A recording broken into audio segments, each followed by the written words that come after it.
Bom, então hoje, né, nossa aula aqui de processo de produção, né, dia 11 de novembro, a gente vai fazer uma aula aqui hoje, dando continuidade à aula anterior, que eu comecei a falar sobre essas máquinas e ferramentas ali de uma oficina, né, que a gente falou bastante ali sobre torno, quais que são as partes, como que funciona, o que que a gente consegue fazer com o torno ali. A gente vai dar continuidade e falar um pouco hoje ainda sobre as operações que a gente consegue fazer no torno, na oficina como um todo. Só que antes, eu vou apresentar para vocês algumas informações sobre ferramentas de corte, tá? O torno, a máquina, a gente tem que colocar diversos tipos de ferramentas para conseguir fazer diversos tipos de operações ali nas nossas peças que nós vamos fabricar, né? Então, para cada tipo de peça tem uma especificidade, tem algumas coisas que a gente tem que observar nas ferramentas para a gente conseguir executar aquilo lá, tá bom? Então, hoje, nos nossos 2 períodos de aula, nós vamos falar sobre as ferramentas de corte, pegar um breve histórico, falar um pouco sobre os materiais, as aplicações. E depois, no finalzinho, a gente vai meio que colocar essas ferramentas em prática e ver o que elas conseguem entregar para a gente, tá bom? Então, assim, a nossa primeira parte a gente vai conversar bastante aqui. Eu vou abrindo aqui abas aqui do internet aqui no Google, buscando imagens para ilustrar, conforme a gente já está acostumado a fazer. E na segunda parte da aula dessas aplicações, eu trouxe também alguns vídeos que eu peguei do YouTube para ilustrar isso melhor, porque só uma foto não ia ficar bacana, né? É melhor a gente ver a máquina executando aquela atividade, tá bom? Então vamos lá, eu vou compartilhar minha tela aqui com vocês, nós já vamos iniciar aqui então. Eventualmente, pessoal, se eu falar alguma bobagem que você souber mais do que eu, pode me interromper, me corrige, traz a informação correta para a turma aí. E quem tiver informação para complementar alguma coisa que eu estou apresentando aqui, que sabe, que é da rotina de vocês, pode falar à vontade. Não tem essas vaidades aqui, não. Vamos lá, então. Essa apresentação aqui, pessoal, ela tem 41 slides, mas a maioria deles aqui para baixo é mais ilustração, é mais fotos, é mais esquemas, tá? Então não vai ficar... Vou fazer o possível para não ficar maçante, não, tá joia? Mas, eventualmente, tem alguns slides aqui que é só texto, que não tem como. A gente tem que fazer uma leitura e explicar o que está escrito aqui, tá? São alguns conceitos que a gente tem que ver. Então, vamos lá. Ferramentas de corte. As ferramentas de corte sofreram um processo evolutivo ao longo do tempo. A demanda da produção cada vez mais acelerada forçou a procura por ferramentas mais duráveis e eficientes. Aqui, dos cinzéis utilizados nas operações manuais até pastilhas cerâmicas de alta resistência. Se você pensar, né, a gente só conseguiu ter ali um certo salto na Revolução Industrial ali do século XIX com o aprimoramento de máquinas e ferramentas, né? Se a gente tivesse naquela situação das máquinas a vapor até hoje, não ia ter condição. Então, essa evolução científica, técnica, de engenharia de materiais, inclusive, beneficiou muito a questão das ferramentas de corte.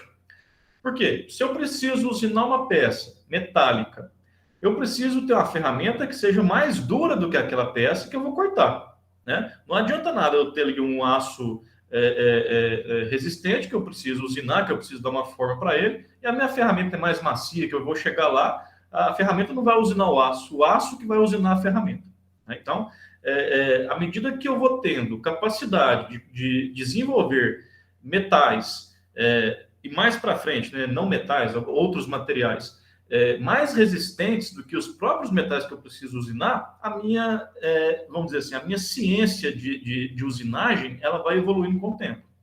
Se eu tenho melhores ferramentas, se eu tenho ali um processo produtivo mais tecnológico, eu tenho maior produtividade, eu tenho menos custo de energia, né? Os meus custos fixos eles são diluídos com isso, aí vem aquela conversinha que a gente tinha lá na época da manutenção. Meu custo cai, minha capacidade de produção aumenta, né? Então o meu preço de venda também pode cair. E com o tempo, nessa concorrência toda, as empresas vão se melhorando e uma coisa que no início era muito cara, com o tempo já começa a ficar mais acessível, né? E aí eu vou conquistando novos mercados e tal. Então, a evolução da qualidade das ferramentas está intrinsecamente atrelada a essa evolução da produtividade, né, da indústria metal-mecânica. Bom? Aqui, ó, nesse slide aqui é só uma ilustração de ferramentas manuais. A gente pode ver aqui algum cinzel, né, alguma lima, qualquer coisa.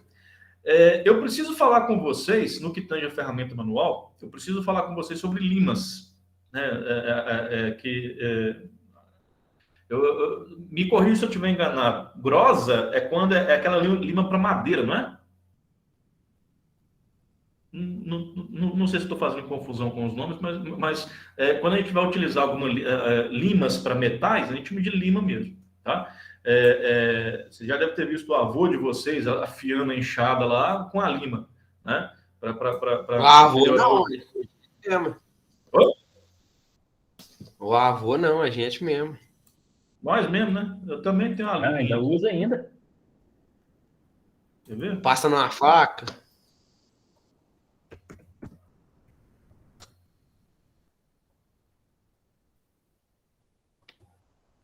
É dessa aqui, ó. Ela tem um cabinho. Essa daí é a vaca, tem redonda também.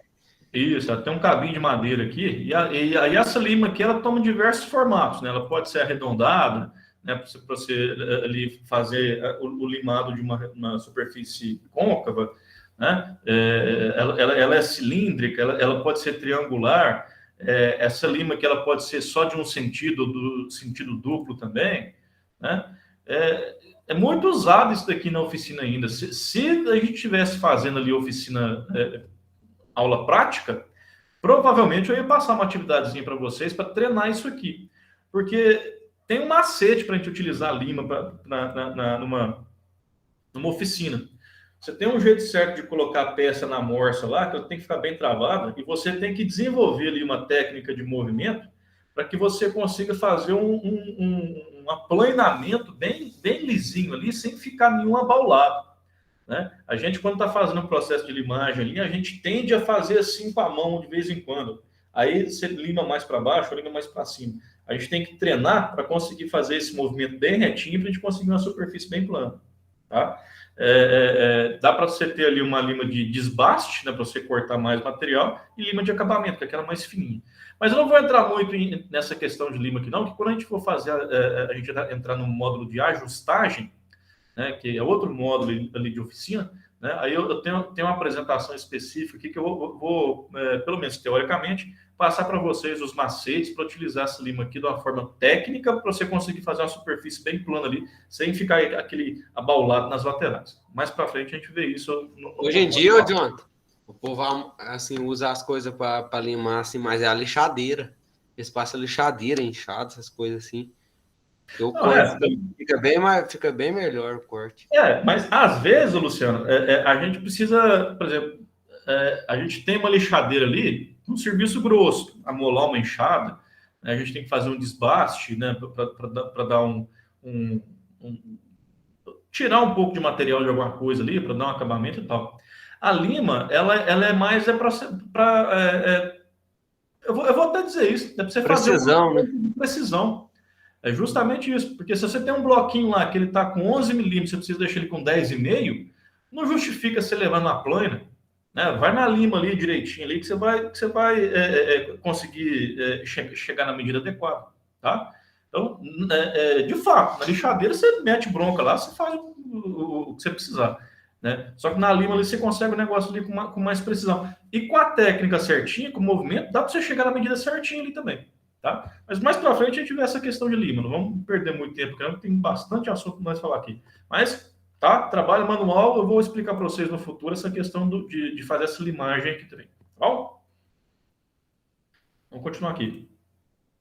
Aí, beleza. No torno, para que eu consiga fazer diversos perfis, né, no meu eixo ali, né, na peça que eu estou usinando ali, eu não vou conseguir fazer isso tudo só com uma ferramenta, né? Eu vou precisar, primeiramente, movimentar aqueles carros lá que a gente viu no torno, né? Aquele carro transversal, carro longitudinal, aquele superior lá em cima lá.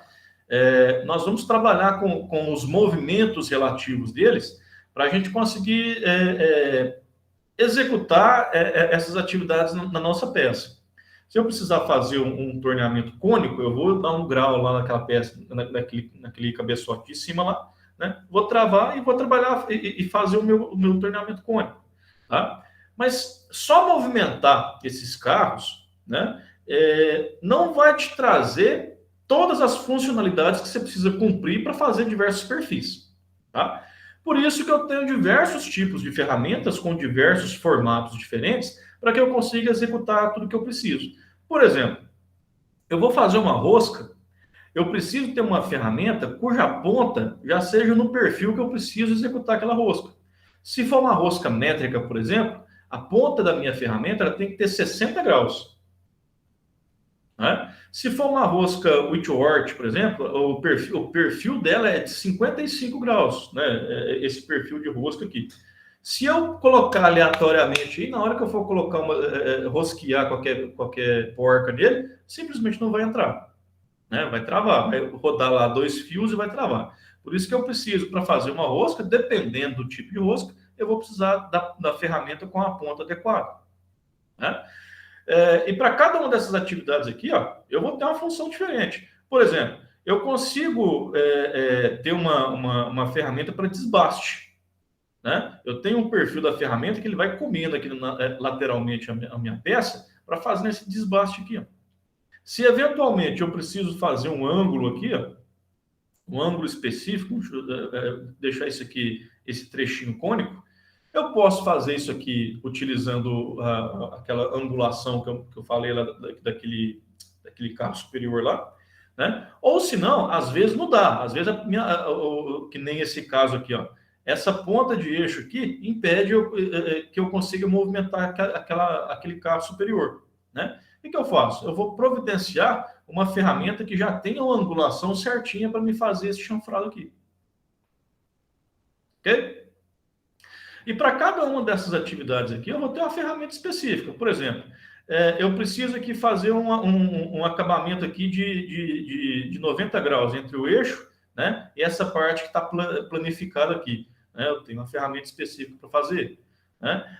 Eu preciso fazer um faceamento mais adequado. Vou utilizar essa ferramenta aqui para fazer um faceamento para cá. Da mesma forma que eu tive aqui uma ferramenta de desbaste à esquerda, talvez eu precise de uma ferramenta de desbaste à direita também, que ela já vai fazer um perfil específico, né? Eu posso utilizar uma ferramenta para fazer um corte na minha peça. Eu vou fazer um perfil específico para fazer aquele corte, né? Igual essa aqui também. Então, para cada tipo de atividade que eu for utilizar lá, eu vou ver quais as ferramentas que eu tenho disponíveis e vou vou aplicar no meu torno lá. Se eu preciso fazer um abaulado, eu posso fazer esse abaulado, por exemplo, vamos dizer que eu vou pegar esse ressalto aqui, ó, esse disco, e eu preciso fazer um abaulado na ponta dele. Eu posso fazer ele manualmente. Eu vou pegar, por exemplo, essa mesma ferramenta aqui e vou movimentar aquele cabeçote, aquele anel graduado com uma mão e aquele volante lá do carro principal, né, com a outra. E com esses movimentos relativos, eu vou fazendo aquilo lá manualmente. Mas também eu posso pegar uma ferramenta que já tem aquele perfil adequado na medida que eu preciso.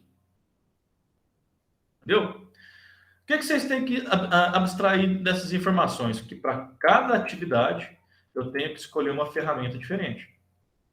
E ainda, essa ferramenta pode variar para uma mesma atividade por conta do material. Dependendo do material, uma ferramenta que eu utilizo para um aço 1020, eu não vou conseguir utilizar para um ferro fundido. Tá? Eu vou ter que utilizar uma ferramenta diferente. Bom? A gente vai ver essas especificidades com relação a materiais, com relação às atividades, um pouco mais para frente, né? Mas que tem que pôr na cabeça. As ferramentas, elas existem para fazer uma certa atividade, só que elas podem variar dentro da mesma atividade por conta dos materiais que estão sendo envolvidos ali. Bom? Vamos lá, então.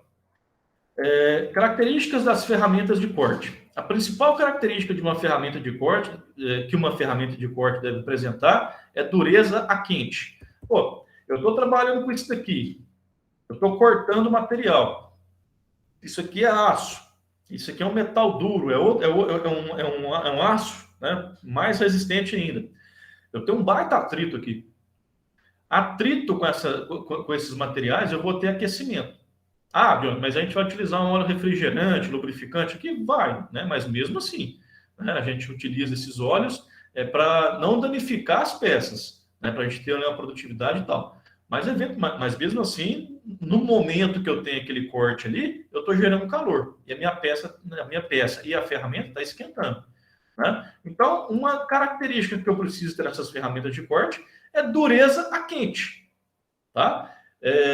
Eu não posso ter uma variação da dureza quando eu tenho uma variação da temperatura que ela está trabalhando. Um exemplo, o aço carbono normal, quando ele aquece, ele modifica as suas propriedades de dureza, de resistência, magnetismo,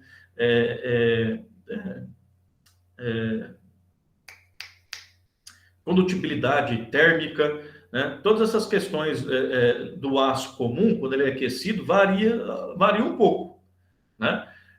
De tal forma que eu consigo fazer tratamentos térmicos no aço para ter uma superfície mais dura, mais macia, mais resistente. Várias coisas que eu consigo fazer com tratamento térmico.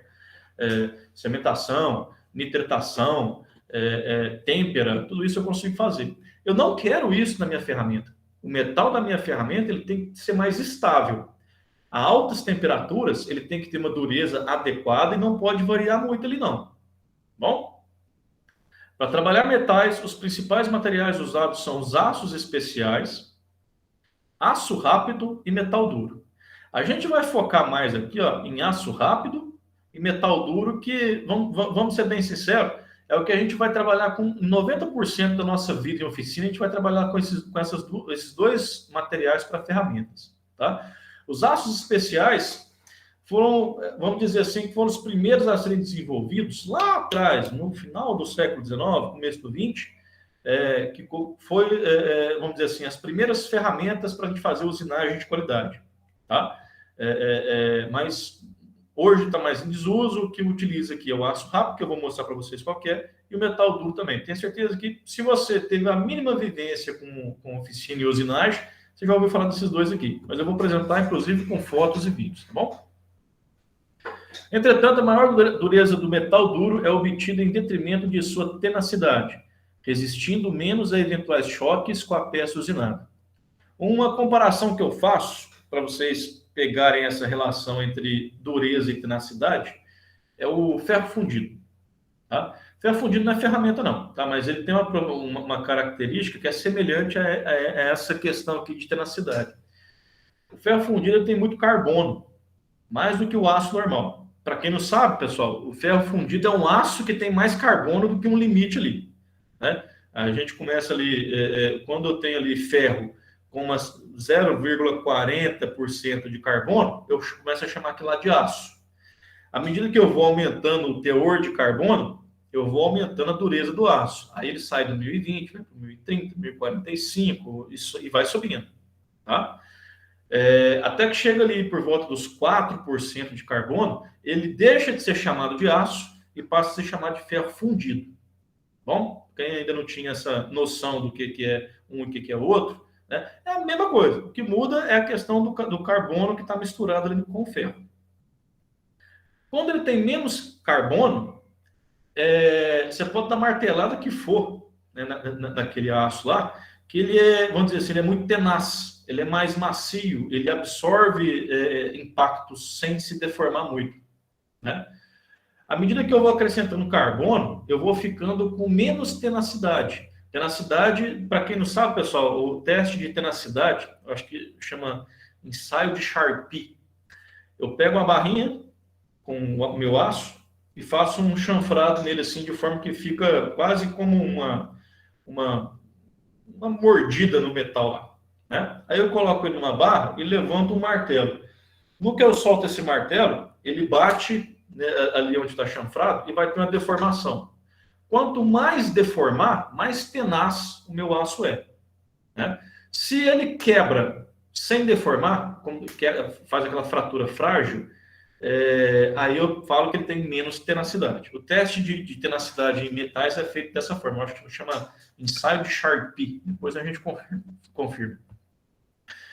Beleza. Só que o ferro fundido, como ele tem muito carbono, ele é mais frágil. Ele é duro, só que ele é frágil, ou seja, ele não aguenta impacto. Então, ele quebra com mais facilidade. É o caso dessas questões das ferramentas também, tá? Quanto mais dureza eu tiver com aquela ferramenta, mais cuidado eu tenho com ela, porque ela vai aguentar, usinar bastante ali o metal. Mas se ela sofre algum impacto ali, cai de quina no chão, ela é mais frágil nesse aspecto de resistência. Tem pouca tenacidade, mas tem muita dureza. Por isso que eu utilizo essas ferramentas, porque ela tem mais dureza que o aço que eu preciso usinar. Mas você não pode ter tudo na vida, né? Se tem dureza, você perde em tenacidade. Tá bom? Então, vamos lá. Eu trouxe aqui para vocês, a gente vai falar aqui um pouquinho mais com calma aqui dessa questão dos materiais, das ferramentas de corte. Eu trouxe aqui para vocês o sequencial de desenvolvimento e, obviamente, de dureza desses materiais. Tá? Então, por exemplo, o aço carbono que a gente tem aqui é um material que as limas são feitas. Bom, obviamente que é um aço carbono com mais elementos de liga, né, que é mais resistente, mas ainda assim é um aço carbono. Bom, é o chamado aço ferramenta também, né, que está aqui, 1868. A gente pode ver aqui, ó, que os aços aqui, que nesse gráfico aqui de velocidade de corte, e isso aqui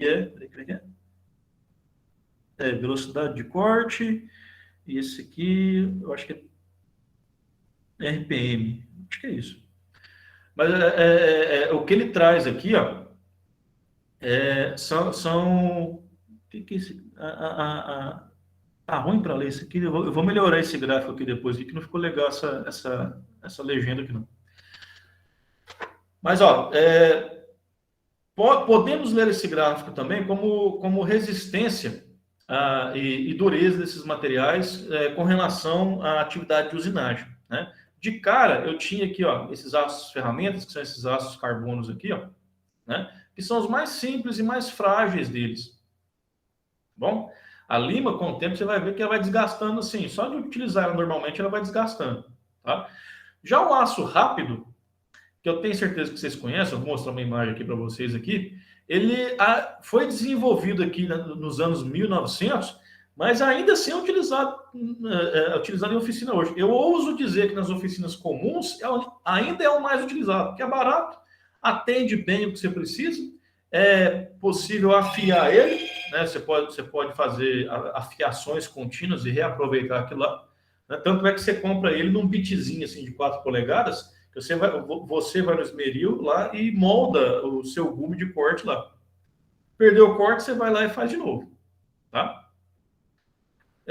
A evolução desse aço rápido foi o chamado metal duro. Umas pastilhazinhas assim, que vocês já devem ter visto, elas podem ser, inclusive está aqui essas imagens aqui. Ó. Isso aqui são pastilhas de metal duro. Elas podem ser soldadas no próprio porta-ferramentas lá, ou podem ser presas nesses furos aqui com parafuso.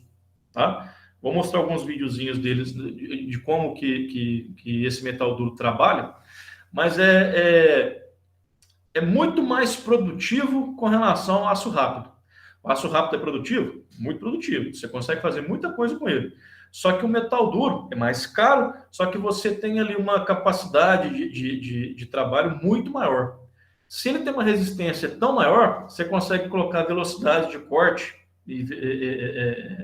para trabalhar com essa ferramenta muito maior. Maiores velocidades de corte, você tem mais usinagem no mesmo dia de trabalho, consequentemente, você tem uma produtividade muito maior também.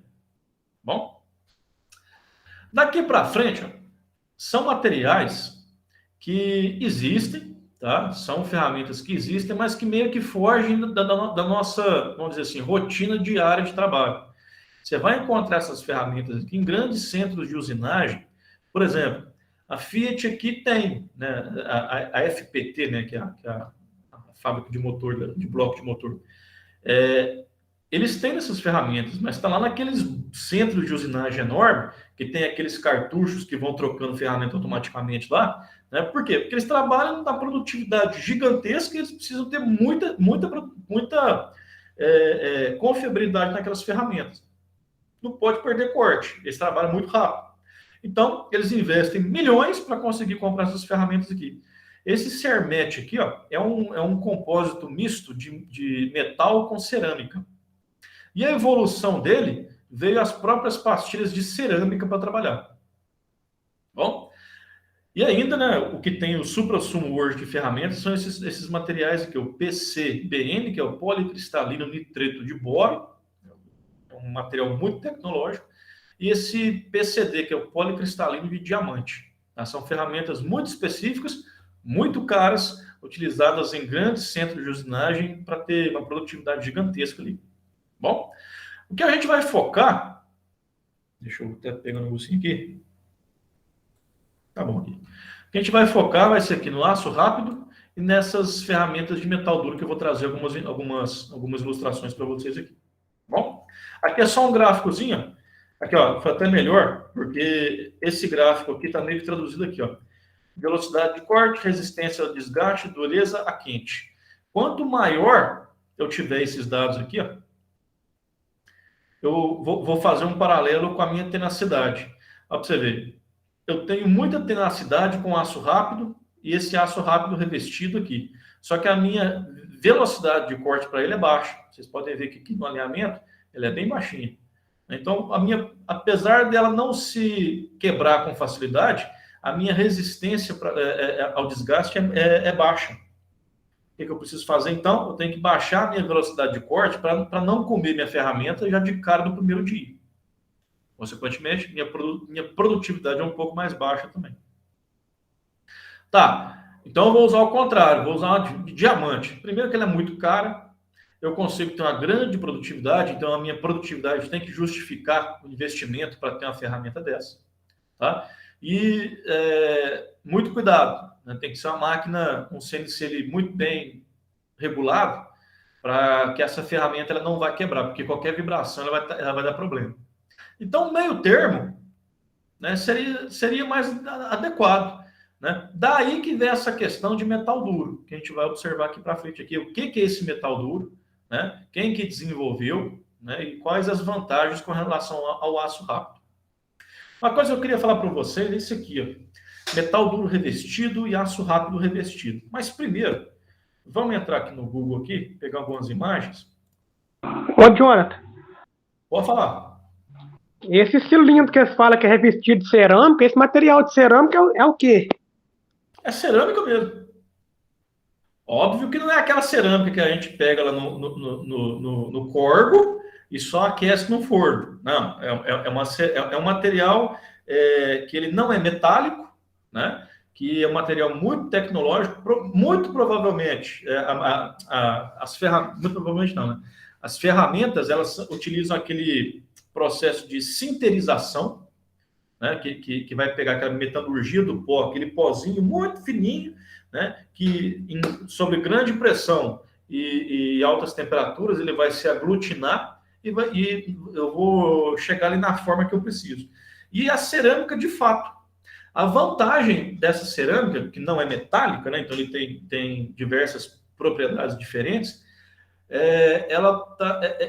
primeiro, você consegue trabalhar com altas velocidades, ela não aquece, ou se aquece muito pouco comparado ao metal, né? A condutibilidade térmica de uma cerâmica é muito baixa, por isso que nesses carros super sport, nesses super luxo, esses carros conceito, você vai ver que os discos de freio são de cerâmica. Tá? E é cerâmica mesmo, né? É um material não metálico que passa por diversos processos de aquecimento e conformação.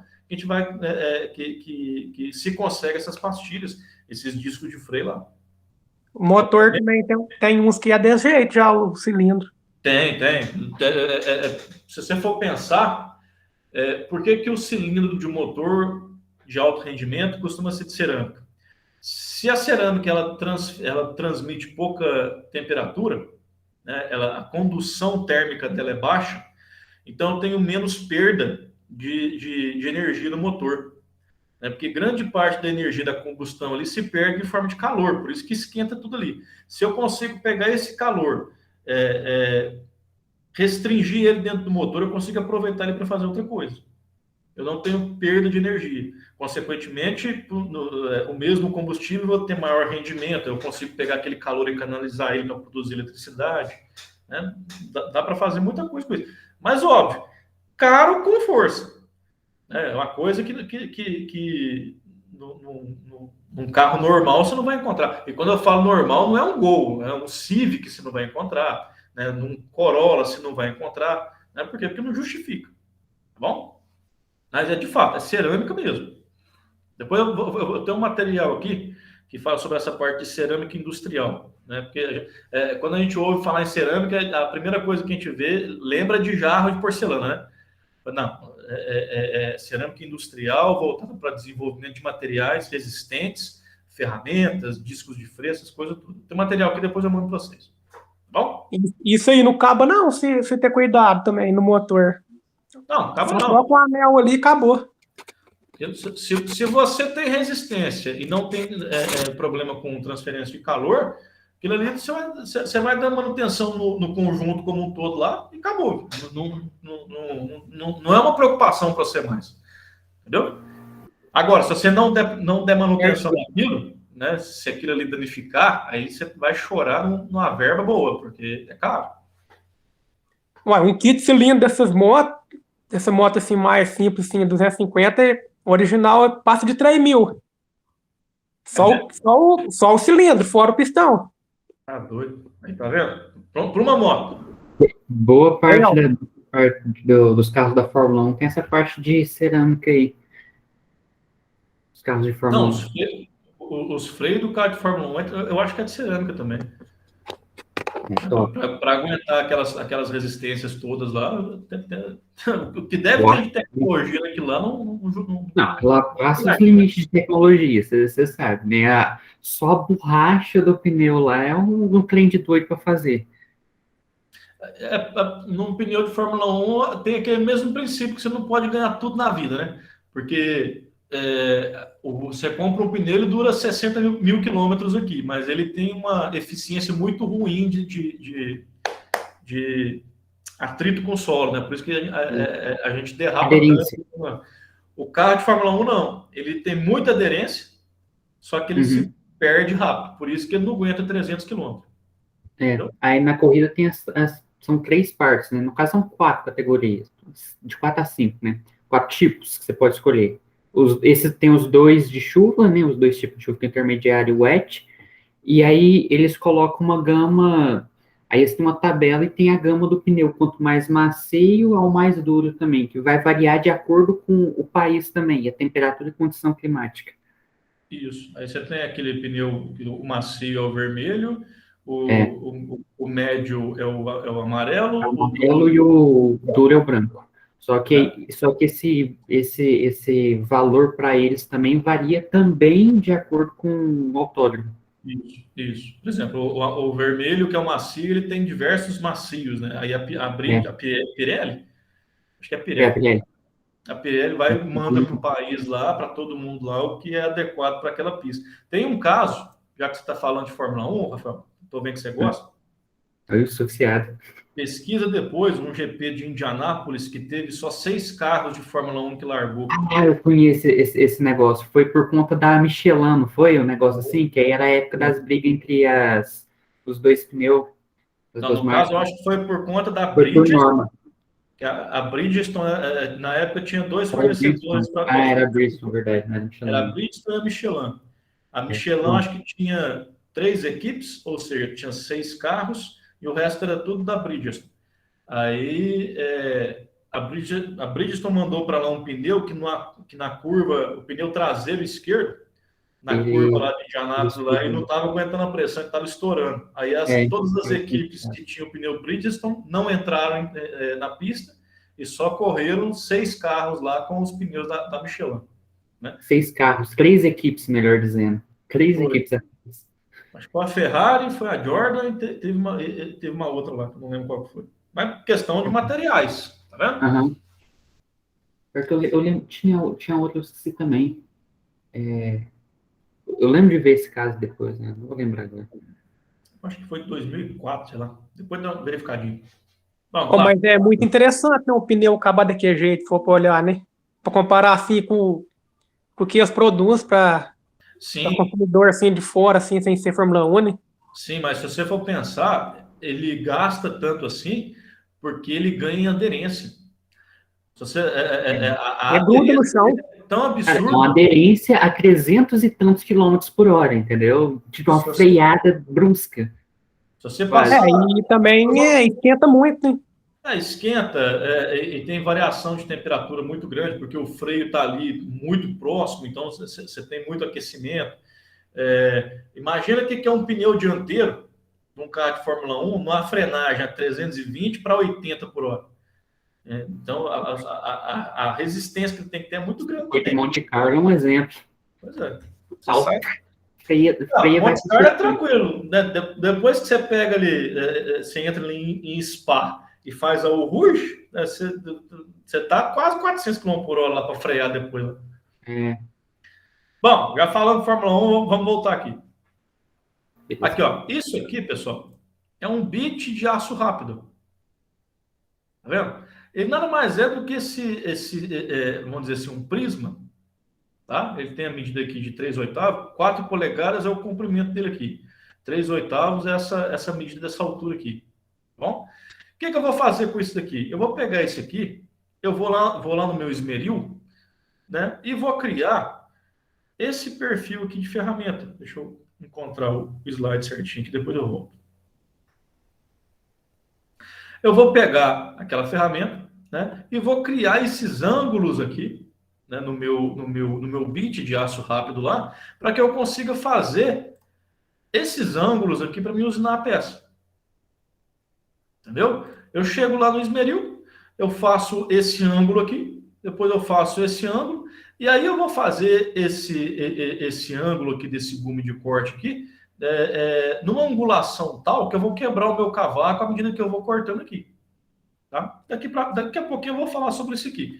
Mas com esse bit aqui de ferramenta, eu consigo chegar lá e eu consigo moldar a minha ponta de corte para conseguir usinar no torno ali tranquilamente. Aí eu tenho lá um porta-ferramenta, eu vou lá, vou pegar esse bit, eu vou prender no meu porta-ferramenta e vou prender lá no castelo do torno. Bom, eu tenho esse bit aqui, eu tenho esse aqui mais chatinho, né? Deixa eu ver se eu acho um outro aqui, ó. Aqui, ó, esse aqui é um porta-ferramenta. Né? Eu vou pegar aquele bitzinho, no caso esse aqui, ó, eu vou moldar a ponta dele aqui para mim criar minha ponta de corte. Aí eu vou pegar e vou inserir ele aqui dentro. Eu abro esse parafuso aqui, né? Coloco ele aqui dentro, atarracho o parafuso para ele ficar travado. E essa pecinha eu vou colocar no torno. Inclusive, deixa eu abrir isso aqui, ó. Eu vou colocar aqui em cima, aqui, ó. Aqui, ó, no meu porta-ferramentas. Eu consigo, girando essa alavanca aqui, eu consigo, alavanca não, né? Girando uns parafusos aqui, eu consigo pegar aquele porta-ferramenta, travar e colocar ali. Agora um detalhe, deixa eu explicar uma coisinha para vocês aqui. Ó. Coloquei a ferramenta aqui. Ela já está pronta para ser trabalhada? Não, ainda não. Você tem que alinhar a ponta dessa ferramenta. Se você for ver aqui, ó, esse desenho aqui está mal desenhado, tá? Mas imagina que isso aqui é uma linha de centro. A linha de centro está descentralizada, mas imagina que ela está no centro certinho aqui. A ponta de corte da minha ferramenta no torno, ela tem que estar alinhada com o centro da peça. Ela não pode estar nem acima e nem abaixo. Né? Porque aí ou eu não vou pegar a peça direito, imagina, eu levanto ela para cima aqui. A minha ponta de corte, ela não está pegando a peça está só deslizando na parte de baixo. Entendeu? O pior é o contrário, né? Se a minha ferramenta está muito abaixo, ela vai ficar mordendo aqui embaixo da peça e ela não vai usinar direito ali e ainda vai perder a ponta da ferramenta. Tá? Então, macete. Colocou a ferramenta no porta-ferramentas aqui, a primeira coisa que você faz, você vai chegar essa peça aqui do cabeçote móvel, essa ponta aqui, ela está alinhada com o centro da placa. Aí você chega aqui e alinha a ponta da ferramenta com essa ponta, como é que é o nome dela? A contraponta. se alinha a ponta da sua ferramenta na contraponta. Se você deixou alinhada aqui, aí obviamente que ela está alinhando com a peça que você vai mexer aqui na placa. Ah, Jonathan, ela está abaixo, ela está acima, como é que eu faço? Fala, você coloca uma chapinha metálica embaixo dela aqui, aí vai colocando na posição certa. Bom? Então, um macetezinho aí. Vamos voltar para cá. Eu quero mostrar para vocês o seguinte, ó. Para aquela ferramenta de bit, que é essa daqui, eu tenho esse porta-ferramentas aqui. E para essa, que tipo de porta-ferramenta é esse aqui, ó? Isso aqui é para um bit que eu vou chamar de bedame, que é esse daqui que eu mostrei para vocês. Tá vendo? Isso daqui é uma ferramenta que eu vou utilizar para fazer um corte na minha peça, né? Deixa eu ver se eu... Aqui, ó. Bedame de aço rápido. Quando você ouvir falar essa palavra bedame, é um bit, só que ele é como se fosse uma barra chatinha. Aí o que eu vou fazer? Eu vou chegar aqui, ó. Vou pegar essa imagem. Não, essa aqui não.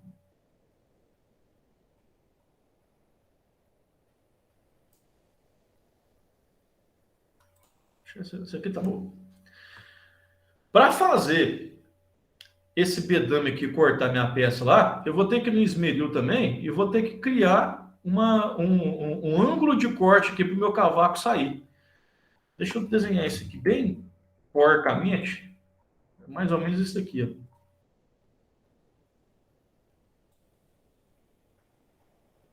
Eu tenho aqui o meu bedame certinho, né? Ele vai estar assim. A ponta dele está aqui. O que eu vou ter que fazer? Eu vou ter que vir aqui, ó. Deixa eu ver se eu consigo mexer com isso. Não.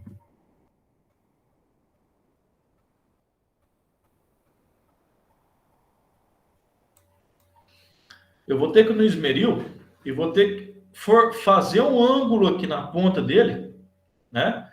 Coloquei aqui numa cor diferente para você ver o que é o original e o que eu estou fazendo aqui agora.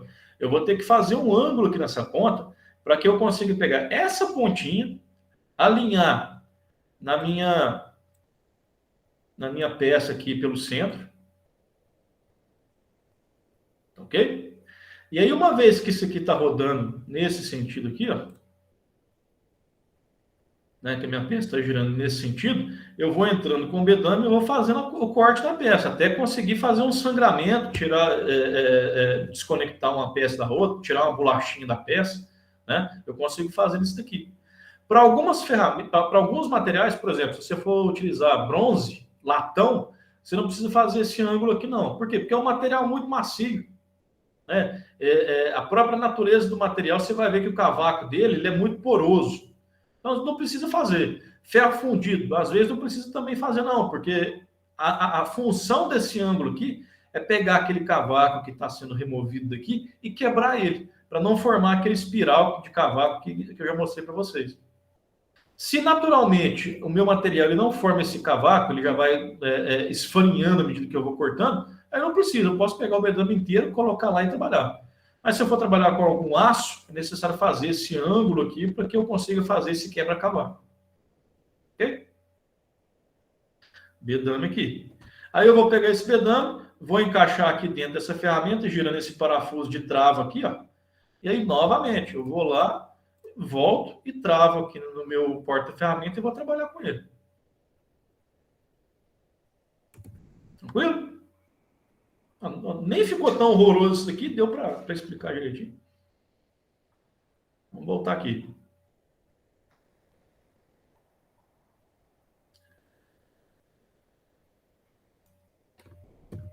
Beleza, vimos sobre o que é o aço rápido, né? São essas ferramentas aqui.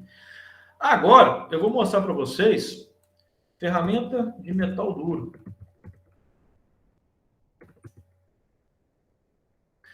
Metal duro, pessoal, são essas pecinhas aqui que a gente chama de inserto, né? Eu falei para vocês que elas podem ser furadas, aí elas são presas no porta-ferramenta de forma parafusada, ou ainda a gente pode, alguns insertos, eles não têm esse furo. Então eu venho aqui com a pecinha aqui por cima, com um parafuso, e vou e travo ele na minha ferramenta. Vamos pegar aqui alguns outros exemplos. Esse daqui, ó, vocês podem ver que ele, se eu não me engano, ele tem um parafusinho aqui, ele trava para cá também, mas tem uns que ele não tem nada disso. Vocês vão ver o que é diferente nele. Ó, esse aqui tem um parafuso com essa cabeça que trava ele aqui também, que é esse caso aqui. Mas vocês vão ver que tem uns que são assim planos, ó. Eles não têm parafuso, né? Às vezes eles só uma plaquinha disso aqui. Ou seja, eles podem ser presos ou por esse parafuso por cima, ou eles podem ser parafusados mesmo, né? Por exemplo, esse daqui é mais são ferramentas de metal duro para fresa, né? Depois eu vou mostrar alguns exemplos para vocês, tá? Podem ser presos, aqui ó, esse aqui é uma fresa, tá vendo? São as ferramentas parafusadas aqui. Não, se bem que isso aqui é uma cunha, né? A ferramenta está aqui. Numa fresa circular, orbital, aqui eu tenho diversos insertos aqui de metal duro.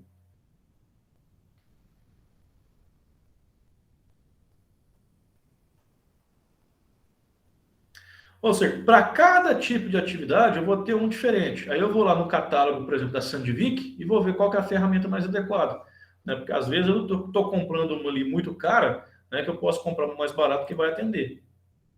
Aqui eles vêm nessa caixinha aqui, ó, e eu vou substituindo. Vocês podem ver também que essas ferramentas de metal duro, algumas são amarelas, outras são mais douradas, outras são mais prateadas. Isso daqui, essa cor dele, ela vai variar, porque além do metal duro ele ter resistência, normalmente o fabricante, ele tem ali na linha de produtos dele, ele vai ter algumas dessas ferramentas que são revestidas com alguma coisa. Um nitrato de titânio, ou vanádio, tungstênio, algum outro metal que você vai fazer ali um recapeamento em cima da ferramenta para que você tenha ainda mais durabilidade e ainda mais rendimento com aquela ferramenta. Ok? Depois que aquele gume do corte da ferramenta acaba, muita gente ainda afia essas ferramentas ainda, né? Por quê? Porque o metal de base é metal duro, né? Então, obviamente que depois que você afia uma ferramenta dessa, ele não vai ter mais a mesma qualidade de trabalho. Mas você pode utilizar a ferramenta dessa para fazer um desbaste, para fazer ali um trabalho que você não precisa descartar ele, você usa até acabar. Bom, você pode, só para finalizar essa questão de como se prende essa ferramenta, algumas ainda são soldadas, tá? Essas aqui, ó, né, que são que não tem nenhum ponto de trava, de referência, ou elas são feitas com aquela trava por cima, ou ainda você pode fazer uma solda química ali, que você vai segurar essa ferramenta lá, e depois você só faz ali um desbaste para fazer o acabamento ali, para não dar problema na própria usinagem, né? Mas ainda elas podem ser soldadas no porta-ferramentas lá. Deixa eu ver se eu acho mais umas imagens bonitas aqui. Aqui, ó, as cores diferentes aqui, ó.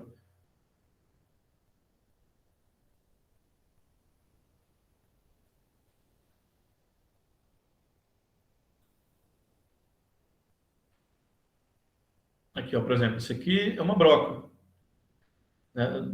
É uma broca de uma... Não, é tipo uma ferramenta para fresa de topo, né? Aí, em vez de ter só uma ferramenta aqui de metal dura, tem três pontas aqui, né? Que eu consigo ali ter uma constância no trabalho. Aqui também, ó. Tudo isso aqui é para fresa. Desgastou a ferramenta, ela já não está trabalhando bem, eu vou substituir e coloco outra.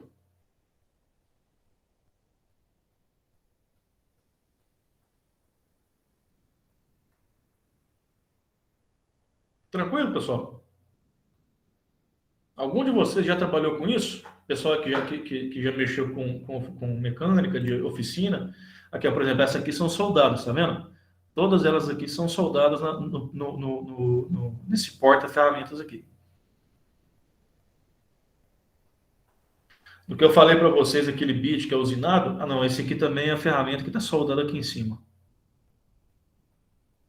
Eu não nunca vi isso daí, não. O Guilherme tá aí?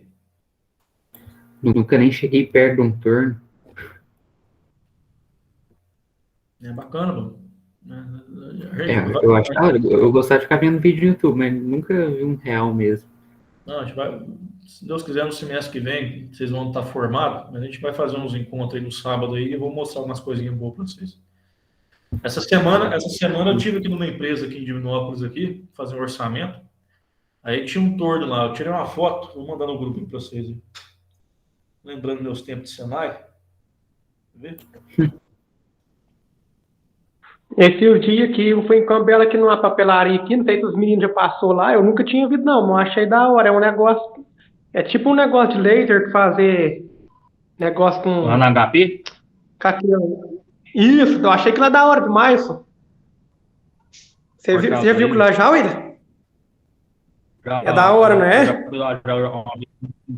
Sim, mas... Não, achei que lá top demais, só faz um negócio com a perfeição danada. Aí, mandei umas fotos no grupo de vocês e depois dá uma verificadinha. Uma outra coisa que tem de aço rápido são brocas.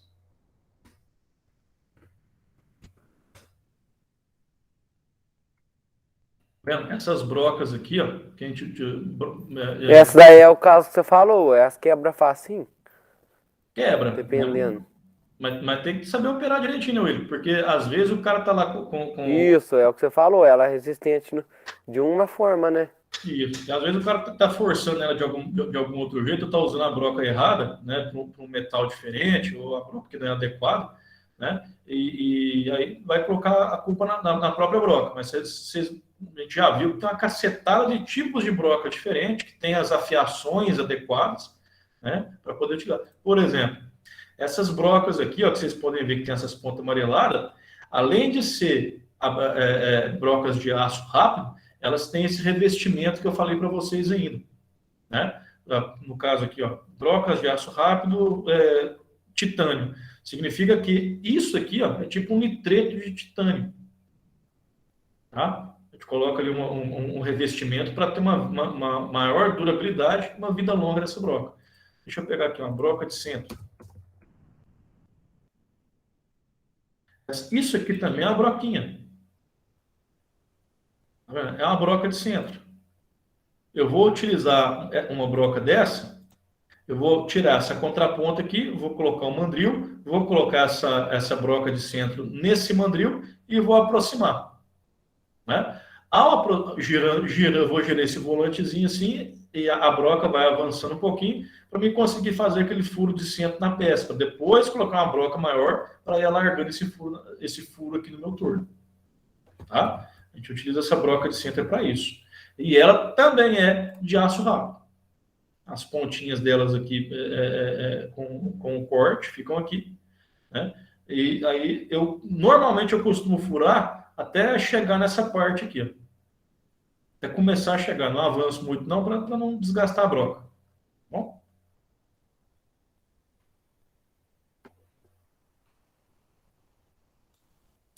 Beleza. Vamos dar uma continuidade aqui, então. Então, já entendi o que é um aço rápido, já entendi o que é metal duro, e essa parte do revestimento já sei para que serve também. Beleza, vamos dar sequência aqui.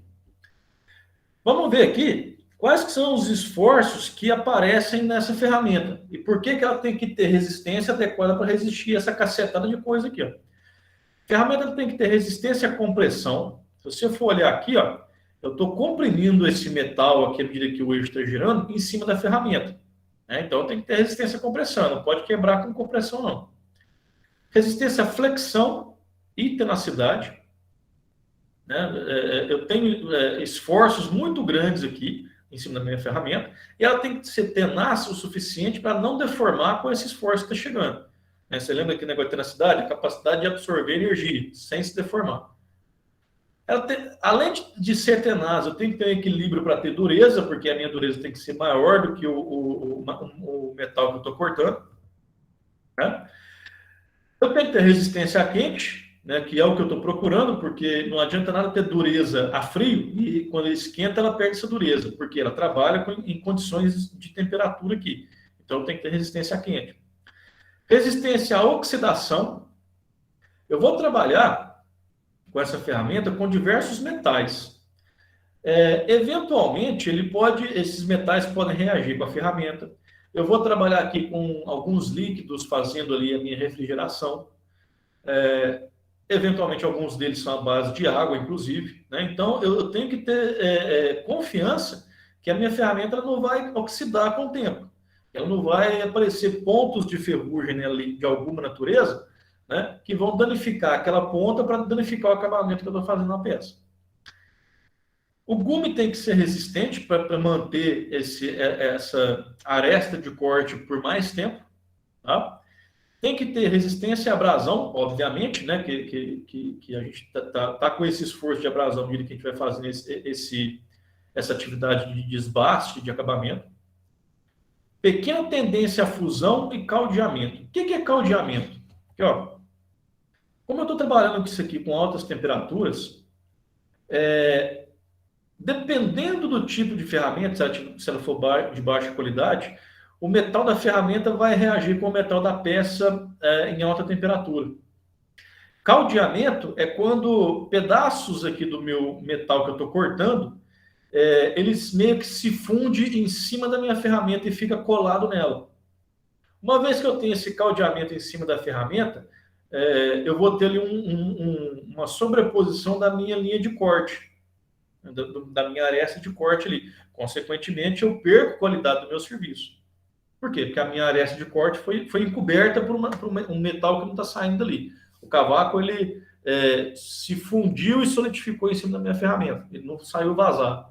Né? Então, eu vou perder minha aresta de corte e, com isso, eu perco produtividade, eu perco rendimento, perco acabamento em qualidade. Bom? E, obviamente, né, tem que trabalhar, se eu trabalho com essas... com tudo isso aqui a quente, ele tem que ter propriedades térmicas adequadas para não perder sua resistência mecânica em altas temperaturas. Bom? É só uma imagem aqui mostrando aqui, que eu já mostrei para vocês, né, a questão da ferramenta, o avanço dela nesse sentido, né, e o avanço da peça comendo aqui também na profundidade. Tá, então quando eu vou usinar o metal, eu tenho que ter certas coisas na cabeça para escolher minha ferramenta. Eu tenho que saber qual que é o material da peça, qual que é a aplicação, ou seja, qual que é a atividade que eu vou executar com aquela ferramenta. Né? É um torneamento, é um fresamento, é uma furação, né? Tudo isso eu tenho que observar. E, obviamente, eu vou quando eu estudo essa questão de aplicação e condição, eu tenho que observar aquelas questões de velocidade de corte, de profundidade, de avanço, tudo isso, esses cálculos que a gente vai ver mais na frente ali, esses parâmetros têm que estar adequados para a ferramenta que eu estou utilizando. Porque se o meu fabricante fala, a profundidade de corte não pode passar de 2 milímetros, eu vou lá e passo 5, e eu quero que a ferramenta aguente a vida toda, infelizmente não vai aguentar. Tá? E nessa questão de condição, eu tenho que ver aqui quais que são as minhas condições de corte, né, esses parâmetros que eu passei para vocês, e principalmente as minhas condições de fixação. Porque às vezes eu tenho ali, principalmente nesse centro de usinagem, eu tenho uma peça tão complexa, com uma geometria tão doida, que é difícil eu obter uma forma de fixação adequada. A peça tem que estar bem fixada para eu conseguir trabalhar com ela, porque senão ela vai vibrar, vai balançar, vai quebrar a ferramenta. Né? Então, dependendo de alguns casos, desses casos mais, vamos dizer assim, complexos, eu tenho que ter dispositivos para fixar a minha peça para que a minha ferramenta consiga trabalhar legal. Bom? Quando eu vou comprar essas ferramentas, principalmente essas pastilhas de metal duro, vai vir lá no catálogo do fabricante, na caixinha lá da ferramenta que eu estou comprando, vai vir alguns códigos. Esse código aqui, ó, vai aparecer nessas caixinhas e você tem que ter uma noção para saber comprar a ferramenta adequada para o material adequado. Eu quero usinar a peça de aço. Aí eu vou e pego lá, dá a ferramenta aí. Qual? Pode ser qualquer um. Aí o cara vai te dar essa aqui, ó, a ferramenta que vem com esse código M aqui. Ó. Código M é adequado para aço inoxidável. Se vier com esse código P azul, é para aço. O K para ferro fundido, o N para alumínio, esse S para líquidos resistentes ao calor e o H para aços endurecidos. Ah, então quer dizer então que o de aço não vai funcionar no ferro fundido? Vai funcionar, né? Só que não vai ter o seu melhor rendimento de qualidade, de produtividade, né? Então, se você for trabalhar numa usinagem específica, tem as ferramentas específicas para você fazer ali com o melhor material possível. Bom? Agora, se você for trabalhar oficina de borracheiro, que vai uma ferramenta para tudo, aí você vai e procura aqui, dentre os aços, o mais resistente, para você trabalhar com ferro fundido e inoxidável. Muito difícil trabalhar com aço inoxidável, alumínio, essas coisas, né? Quem trabalha assim mais serviço corriqueiro é aço ou ferro fundido mesmo. Bom? Então, parâmetros para usinagem de metais. Você tem que considerar qual que é o material e aí pegar a sua ferramenta adequada para aquele material através desses códigos que você vai encontrar em catálogo. Qual que é a atividade que eu vou executar, né? Porque não adianta nada eu pegar, por exemplo, uma ferramenta para furação, numa broca, e querer fazer torneamento com ela. Não tem jeito. Então, o que eu vou fazer? Vou furar.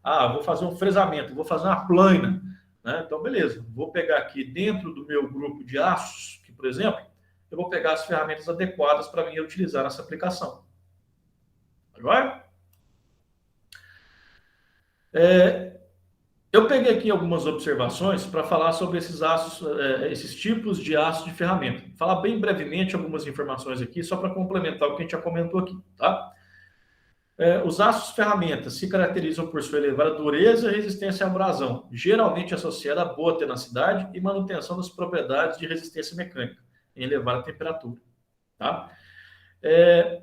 Esse aço ferramenta aqui não é o aço rápido que eu falei, é aquele primeiro lá. A gente faz limas com ele. Eu posso fazer esses machos aqui para fazer rosca interna em furos também, posso fazer com isso, tá? Normalmente são feitos esses machos são feitos com aço ferramenta também, com aço rápido também, mas eu tenho aços ferramentas que podem fazer também.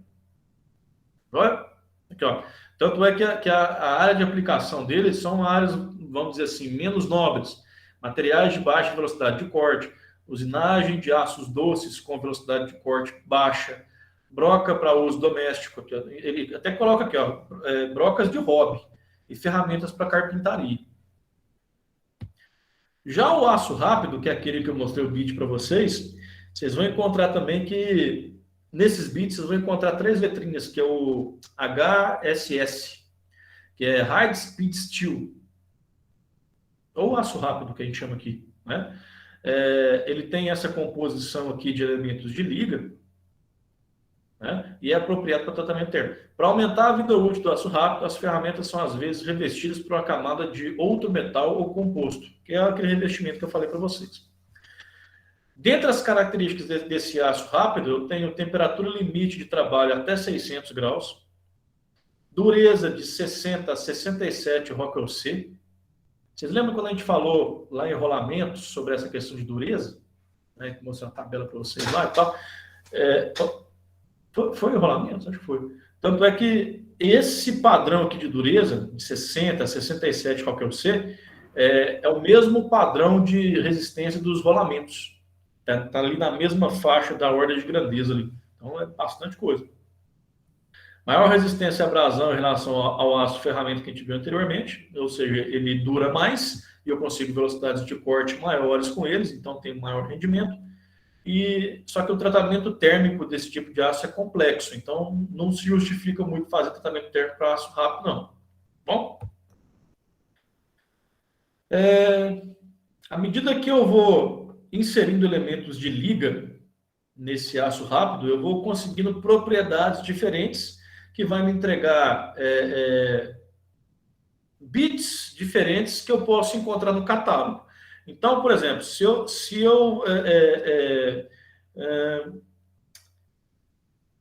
colocar aqui molibdênio nessa ferramenta, melhora a temperabilidade, melhora a tenacidade e substitui esse W, eu acho que esse W é o vanádio, se não me engano. é tungstênio, tá aqui, ó. Okay? Então, isso aqui é só a tabela informativa que eu estou mostrando para vocês, não precisa preocupar com isso, mas é só para saber que esses elementos de liga aqui estão presentes no aço rápido e é por isso que eu tenho essa capacidade de resistência tão grande nesse metal.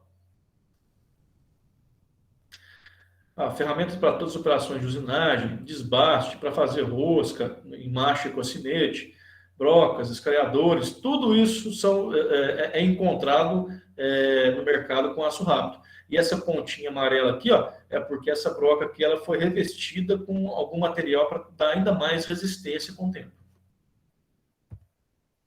O metal duro surgiu aí entre as guerras, né? Com o nome de Vidia. Vidia, pessoal, é uma palavra em alemão para como diamante, ou seja, duro como diamante.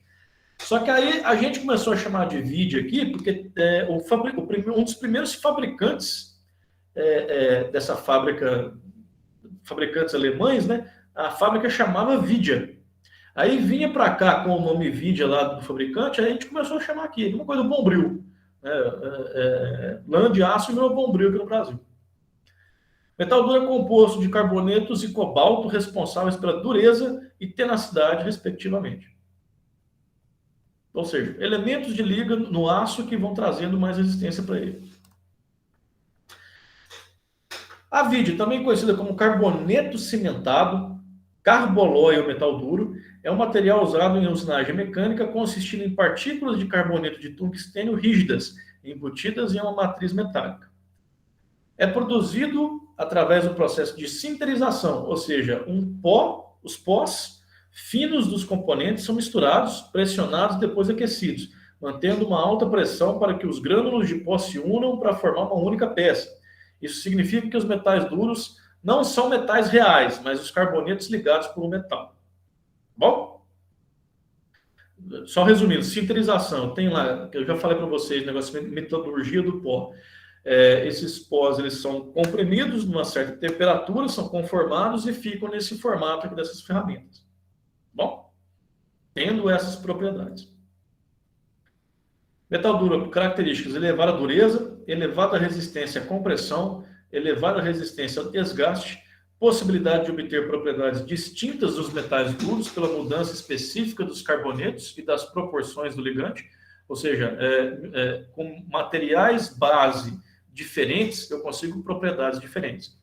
E controle sobre a distribuição da estrutura, né, para formar essa estrutura, vamos dizer assim, microscópica, para eu conseguir essas propriedades. Aí, ó, vocês podem ver aqui, ó, esse grupo PMK, ele faz referência a esses códigos aqui, ó. Para que eu consiga as melhores propriedades para usinar o aço, a minha ferramenta tem que ter isso aqui, ó. Alta resistência a quente, pequeno desgaste abrasivo, empregado para usinagem de aços com cavacos longos. Tá? É como se isso aqui fosse a discriminação desses códigos aqui. Bom, eu preciso decorar isso? Não, não precisa não, porque é aquilo que eu já falei. Você sabe o material que você tem que trabalhar? Vai no catálogo lá que você vai ter as indicações adequadas para trabalhar com isso aqui. Bom?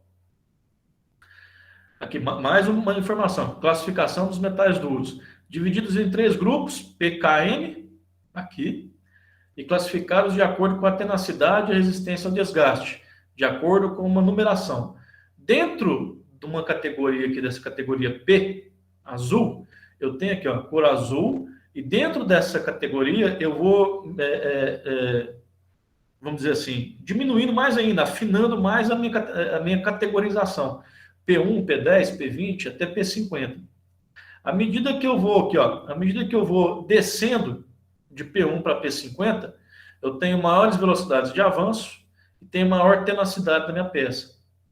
Só que à medida que eu vou descendo também, eu vou perdendo em velocidade e em resistência também. Tá? Ou ao contrário, né? Quanto mais eu subo aqui, eu tenho mais velocidade e mais resistência. Quanto mais eu desço, eu tenho maior avanço e melhor tenacidade.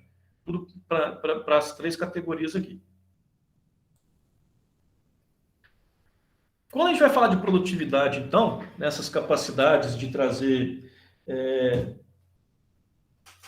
produção baseado na capacidade de trabalho da sua ferramenta, aí eu tenho ali essa sincronicidade com a minha produtividade.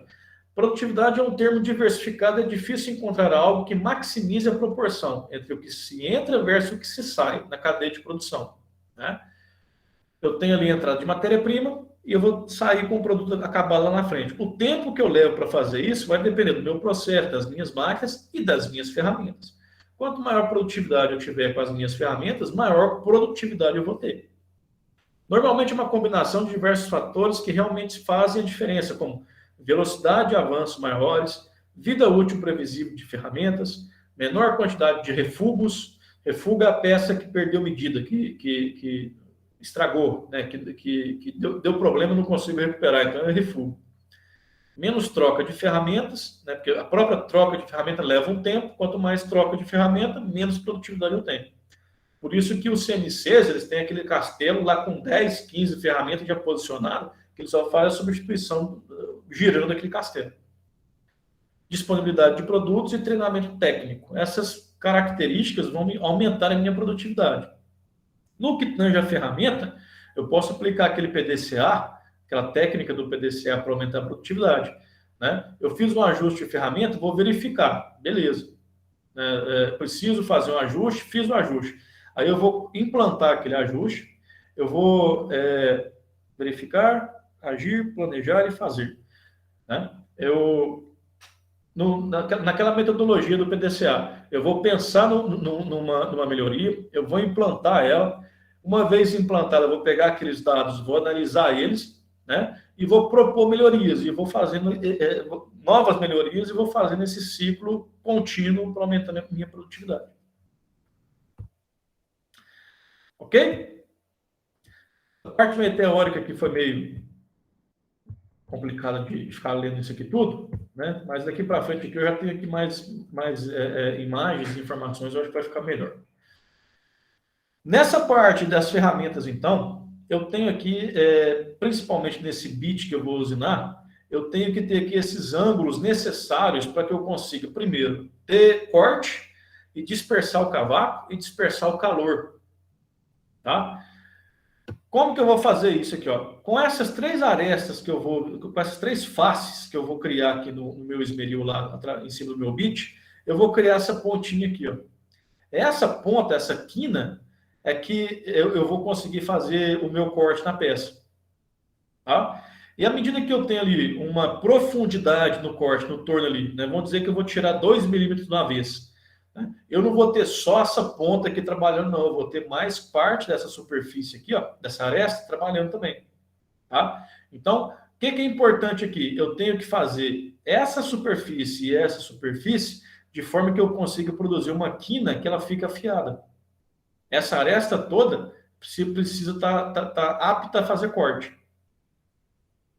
Tá? À medida que eu for aprofundando mais o meu corte nela ali, à medida que eu for aprofundando o meu corte aqui, eu vou utilizando mais dessa aresta aqui para cortar.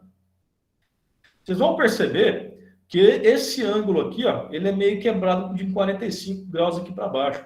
Não é 45 não, tá? Ele é inclinado aqui para baixo. Para que isso? À medida que eu vou cortando aqui na peça, aquele cavaco ele tem que bater aqui, ó.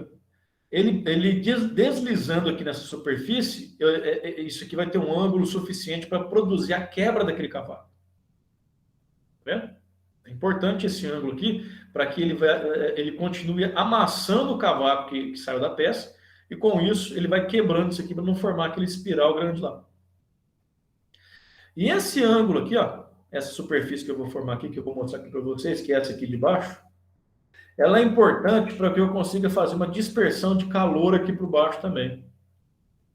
Tá? De forma que, se esse ângulo aqui fosse um pouco mais fechado, eu teria mais calor concentrado nessa região. Então, é interessante fazer esse ângulo de folga ou esse ângulo de incidência para deixar essa abertura aqui embaixo da peça.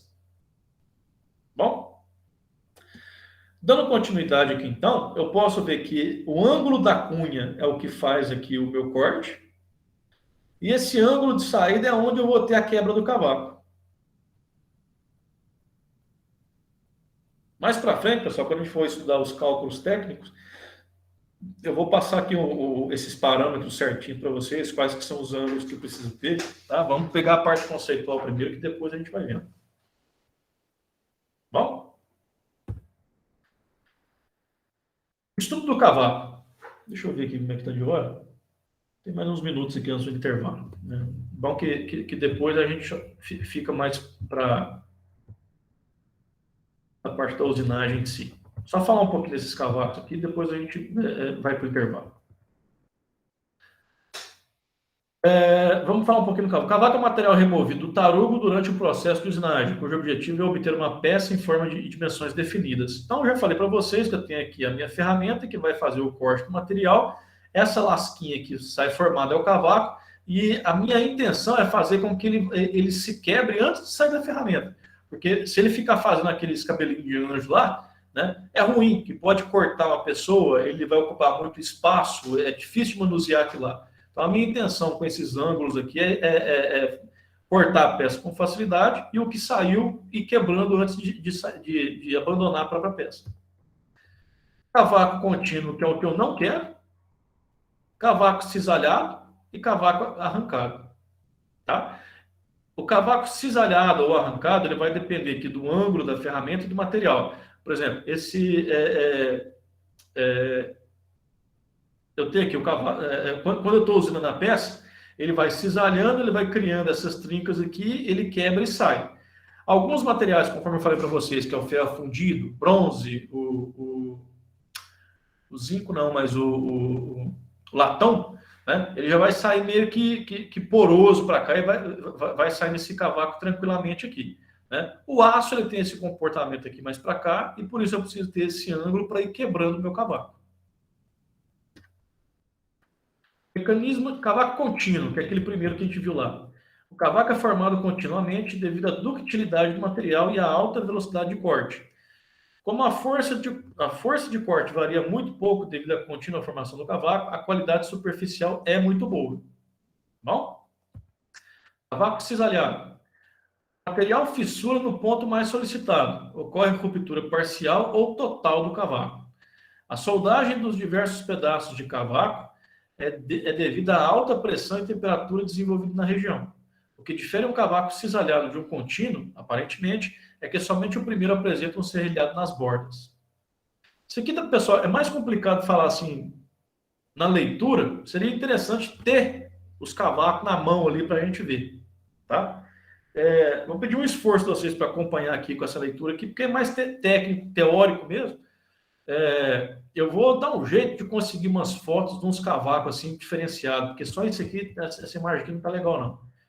Eu vou conseguir umas fotos para trazer para vocês aqui. O acabamento superficial desse cavaco, a qualidade superficial é inferior e obtida com cavaco contínuo. Obtido com cavaco contínuo. E devido à variação da força de corte. Tal força cresce com a formação do cavaco e diminui bruscamente com a sua ruptura, gerando fortes vibrações que resultam numa superfície com ondulosidade. Cavaco arrancado. Esse cavaco é produzido na usinagem de materiais frágeis, como ferro fundido. O cavaco rompe em pequenos segmentos devido à presença de grafita, produzindo uma descontinuidade na microestrutura. Devido à descontinuidade na microestrutura produzida pela grafita, no caso do ferro fundido, o cavaco rompe em forma de concha, gerando uma superfície com qualidade superficial inferior. Aqui tem um desenho aqui, só para a gente dar uma observada. Esses cavacos contínuos aqui, eles não são desejáveis, né? Aqui no meio, aqui, ó, eu tenho esses cavacos que são os melhores, que eles vão se quebrando naturalmente e vão saindo. Né? Mas assim, aqui, ó, ainda dá para aceitar esses cavacos aqui nessa gama aqui. Ó. Agora, esses cavacos aqui contínuos e desajeitados, com ponta cortante, não é interessante, não. Esses aqui também não são interessantes. É mais interessante quando a gente está trabalhando aqui, ele se quebra normalmente.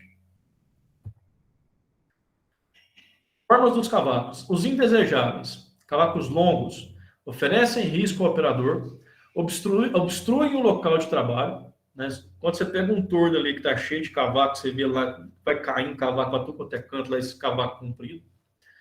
Podem danificar tanto a ferramenta quanto prejudicar o acabamento superficial da peça. dificulta o manuseio e armazenagem, causa um aumento da força de corte e da temperatura com consequente redução da vida da ferramenta. Quando fala aqui em armazenar, pessoal, vocês lembram que eu falei para vocês lá, nada se perde não. Eu pego esses cavacos e vou reciclar depois. Os bons cavacos ocupam pouco volume, não obstruem o local de trabalho e são removidos facilmente. Fatores que influenciam os diferentes tipos e formas de cavaco. Né? Eu não vou gastar muito tempo nessa imagem aqui, não. Vai ficar aí na apresentação para vocês, depois vocês veem com calma. Tá? Mas esses fatores aqui, a geometria da ferramenta, quebra-cavaco, né? Quebra-cavaco é uma parte da ferramenta, que pode ser aquele ângulo, ou pode ser no metal duro, pode ser ali um sulco, um formato diferente da própria ferramenta. As características da peça, o fluido de corte, se eu estou usando, se eu não estou usando, se ele é adequado para aquela atividade. A máquina, a ferramenta, que no caso é o torno, que a gente está falando aqui, condições de corte, que são avanço, profundidade e velocidade, material da ferramenta, tudo isso aqui vai contribuir para aquela formação de cavaco lá. Bom? Beleza, pessoal. A gente agora faltam 10 minutos para o intervalo. Alguém tem alguma pergunta com relação a essas partes aqui um pouco mais teóricas que eu passei sobre os materiais das ferramentas e essa questão de cavaco?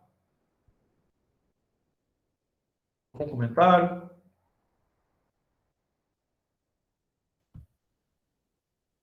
Beleza, então. Então vamos iniciar nosso intervalo, então, que a gente volta um pouquinho mais cedo, para finalizar mais cedo também, pode ser? Então, aqui, ó, são, no meu aqui, 8h32. Vamos... 8h55, pode ser? Porque aí dá uns minutinhos para a gente dar uma descansada aí e volta e eu vou trazer aqui um material para vocês aqui das atividades do turno, tá bom?